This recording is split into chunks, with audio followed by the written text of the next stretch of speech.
Hey, how you doing? It's Clayton Teeney from the First Home Buyer Club. 100 lessons in 100 days, day 50, lesson 50. Today, what I want to talk about is when purchasing your own home, you don't make the money when you sell it. You actually make your money when you actually buy it at the right price. So when you understand that and do the right research, it's very particular. You don't just jump in head first without making sure that you are getting the right deal. So obviously, as some of you may have noticed over the weekend, we had a pretty good weekend, right? We celebrated 3 brand new clients, 1 with a handover and 2 with the settlement of new land, which was a great result. In the afternoon, I also inspected a client of mine's house that's nearly completed, and it reminded me of a deal that we secured at the start of the year. Now, it was pretty fortunate there for our client that we found this block on the same street as a brand new development of only 240 metres away. Now, what was that we were able to do is negotiate a fairly good discount on the block of land, but also because the development always asks for a higher price because of the market, we not only saved them the $15,000 or $20,000 on the negotiation at the start, but we're also able to get that block of land $80,000 cheaper than just down the road. Now, the only differences between our block and the one down the road was around 32 or 33 metres. And so 32 or 33 metres is not worth 80,000. And our clients, as a result, have got a really great deal. Now, that did have me thinking over the weekend about an interview I conducted in LA a couple of years ago with Hugh Hilton, who's a master of negotiation and securing good deals for his clients. And this is what happened with Australia. So I'm just going to jump on now. Home Buyer Club. Please welcome Clayton Tierney. Hey, Clayton, how are you? Good. Hey, good, man. So, Hugh, I loved hearing your stories, and it's no secret you're a master of negotiation. Now, what I liked earlier, what you said was the secret to success is giving more than, or the more you give, the more you receive. Right. This year alone, I've helped clients save over $400,000 through the negotiation and acquisition period. But what I want to ask you is, tell me about one of your more successful stories, and more to the point, how did it make you feel? Because obviously, you were helping the client. That's great. I guess one of the more interesting ones, I was asked by one of the major money center banks on the East Coast. They had made a bad loan to the largest low-income apartment developer in the country. And so they foreclosed on it. They took over the ownership of the company, and then the risk management team came in and said, oh my God, the bank has $3.5 billion of liability exposure if something goes wrong here. We can't be in this position. So they asked me to come make a presentation to help them solve this dilemma they have, which is a potential catastrophe.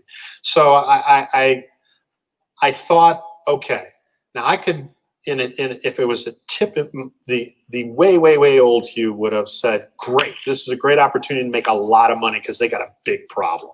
So that was the old Hugh. The new Hugh said, no. So I gave the pitch, and I said, when I gave the pitch, I said, I'm going to give you a pitch like you've never heard before. And they said, like, what are you talking about? I said, yeah, typically I would go say, oh, you got a big problem? I got the solution. I got to bring a team in here, and we're going to get to the end. And meanwhile, I would have made a lot of money because I would have billed them like crazy. I said, but here's my pitch for you. I've fixed broken companies. I've done a lot of it, and it's really hard. And I've yet to see a financial institution fix a broken company. And I said, so my advice to you is to sell this as fast as you can. And the person across the table said, oh my God, that's exactly what my intuition said. And I said, and I've got another great piece of advice for you for free. And she goes, what's that? I said, always listen to your intuition. You've got great intuition. So, and so there you have, doing the right thing. I ended up getting hired, obviously. We sold the company, and it was a very successful outcome. Awesome. Yeah. Thanks, man. Appreciate it. Hey, guys. So as a result, I've got a 5-point checklist that I want you to really focus on if you are looking at purchasing your own home and not working with someone like ourselves at First Home Buyer Club in order to get you the best deals possible. First thing is get prepared. So not just mentally and physically, but financially, get in a position that you can purchase and understand what you are purchasing. Also make sure that you research what you're after, and your expectations as well need to be actually legit and not just too over the top. Point number 2, identify the areas that you're wanting to live in, and to start to understand what's good in them, why you want to live there, and why it's going to be a great area. Point number 3, I always suggest that we research the areas around where you're currently looking. And here's the thing. Often you'll find that suburbs 1 or 2 suburbs away from where you're currently living, and most of the time you're picking that suburb because you've lived there for so long, right? But when you start to fan those surrounding areas to where you're currently living or where you're currently wanting to live, you'll find that there's often really good deals, 10, 20, 30, 40, 50 grand below what you're prepared to pay. And at the end of the day, it's only going to be a 2, 3, 5 minute drive. Understand, is that really worth it?